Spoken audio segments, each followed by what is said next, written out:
Bismillahirrahmanirrahim.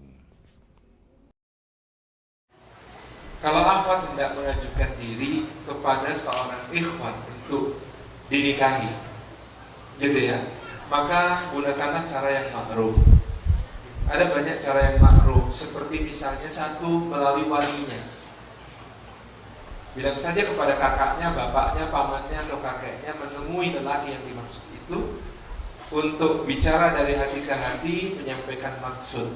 Atau kalau bukan wali, katakanlah orang yang dapat dipercaya dan tidak berkepentingan. Jangan sampai yang dijadikan perantara orang yang punya konflik of interest. Ini berbahaya, bisa terjadi tipuan kejam.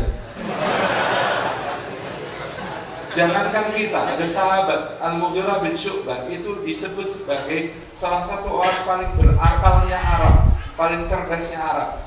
Satu hari Al-Mughirah bin Syu'bah tidak menikahi seorang perempuan.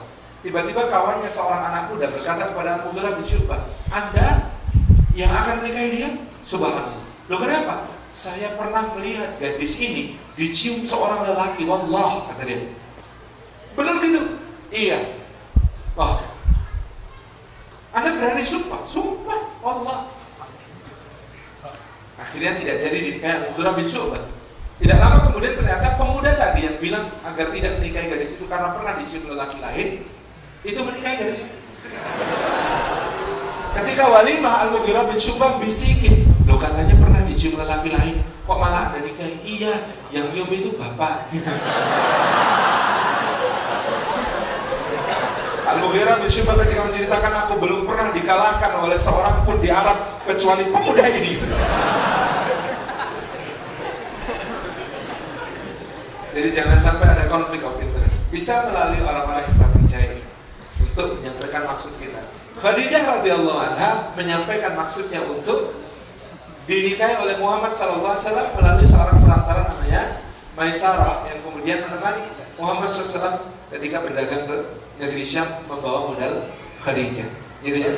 Ini bisa dilakukan. Ma'ruf yang seperti ini. Di Balikpapan berapa waktu yang lalu ada yang bertanya forum kepada saya, "Ustaz, apakah kalau kita menolak tawaran akhwat untuk menikahinya itu kita berdosa?" Kemudian saya jawab kepada beliau, "Astagfirullahaladzim, kalau itu dianggap dosa, dosa saya banyak sekali."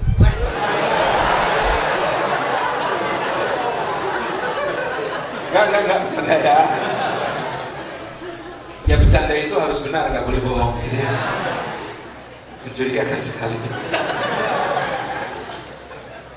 Nah, ikhwan dan akhwat yang dimuliakan oleh Allah Subhanahu wa taala, cara yang lain tadi saya sudah cerita di Masjid dan Fatah bagaimana Sayyidina Umar ini ketika kemudian putrinya sudah menjanda dan masa iddahnya habis, dia bergerilya mencari suami yang saleh untuk putrinya. Ini tadi caranya adalah melalui wali. Ini cara yang ma'ruf dan bisa diterima di dalam budaya kita.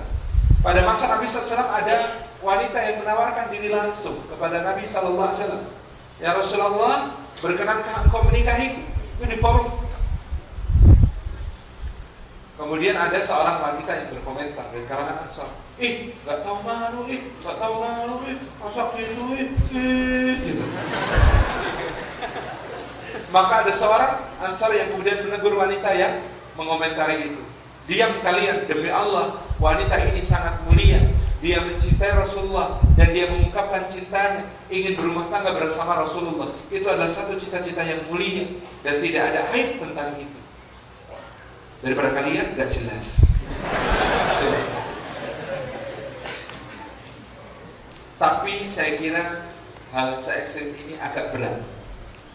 Secara uruf kita agak kesulitan. Maka menurut saya caranya dengan yang pertama melalui perantara, wabil khusus pakai short adalah wali.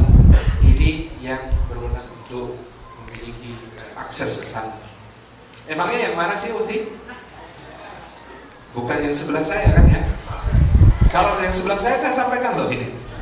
Tuh ada yang mau.